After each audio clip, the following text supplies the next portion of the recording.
He's talking to you guys about how important credit is. He got to the point where one day he was able to come to the house and say, "Dad, how much do you still owe on the house?" And I say, "How much?" And I couldn't believe it. He just wrote a check. It is very important. Don't ever let your credit go. Peace. Welcome back, guys. It's another Monday. Hope you guys are doing well out there. I just want to thank you guys for showing me a lot of love and support for last week's video. Now I got a question for you guys. I still don't have a name for this Monday series, so if you guys have any suggestions, please let me know. You guys can let me know on my Instagram, Twitter, or down below in the comment section. Definitely having fun with it. Hopefully you guys are enjoying them. Today we are going to be talking about how I was able to pay off or help pay off my parents' mortgage. I was a young kid. I didn't know that this is what I really wanted to do or this is what I was going to do. All I can remember is that I went to Bank of America and I opened up a checking and a savings account when I was 18 and a day. From that moment on, I got a checking book. I would keep track of every single purchase that I would make. I would do the balancing by hand. Cell phones weren't as big as they are now, so I had to do it manually. That kind of showed me where my money was going, how much of it was going out. I learned really quickly that as slow as money comes in, it goes out faster. And with that being said, I started understanding more of my credit. I learned that I was like at a 500 something, like 550 and above. Some of the things that I did that actually helped me out, I went to a jewelry store, and this is something that I got from my friends that were a little bit older, and they let me know that if you open up a jewelry account and you start making payments, your credit score will jump up. So what I did is I went to Daniel's Jewelry and I got my mom a bracelet. It was around, I want to say maybe like $300 or $400. But those $400, what I did is I spread the payments out over 6 months. And then after 6 months, I went back and checked my credit score, and I noticed that my credit score was above 600. So at that point, I knew that I started getting traction on my credit score. Then I opened up a credit card, a secured credit card. But the way that the secured credit card works is that you drop a deposit down for the credit card. Since I had a low credit score, I was basically a liability to this credit card company, and what they do is that they ask me for a deposit down, and then I'm able to use that deposit kind of like hard cash but using their credit. It's just kind of, it protects them but it also helps me out. And what I would do is anytime I would go to the gas station, anytime I would go out to eat with my friends, or since I was going to school, anytime I would buy books, I kept track of my purchases. So I knew in the back of my mind I only had $300 in this credit card, so I wouldn't go any further than I would be comfortable with my payments, because either way I had to pay this. I did this for like a year. I noticed that after a year, my low 600 credit score eventually jumped up to like 650. So I was really itching to get to the 700s. My dad had really good credit, so I asked him if I could take one of his credit cards. Basically, I would become an authorized user on one of his credit cards. Honestly, was really blessed to have him, and my mother helped me out with this. It was my responsibility to make the payments on time. I would make purchases on it, and then I would pay it almost right after. That was just a way of me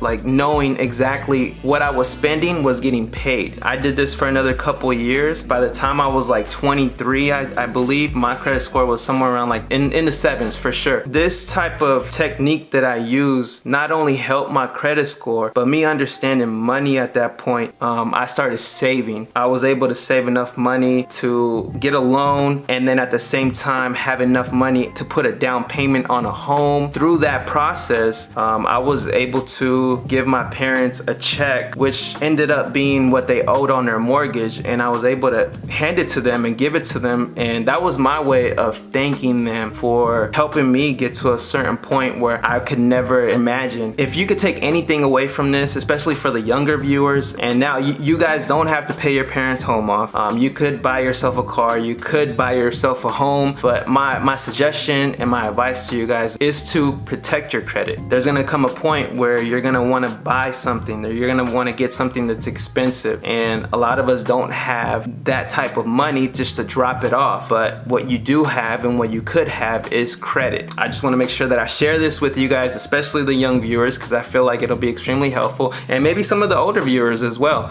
If you guys are enjoying this series, please let me know. Drop a comment down below, and this video might be for somebody else. It might be for you, or it might be for somebody else. And we'll see you guys next week for another Monday video. What did you say you were gonna get your mom when you grow up? How are you gonna do it? Douglas to do it. What's your credit score?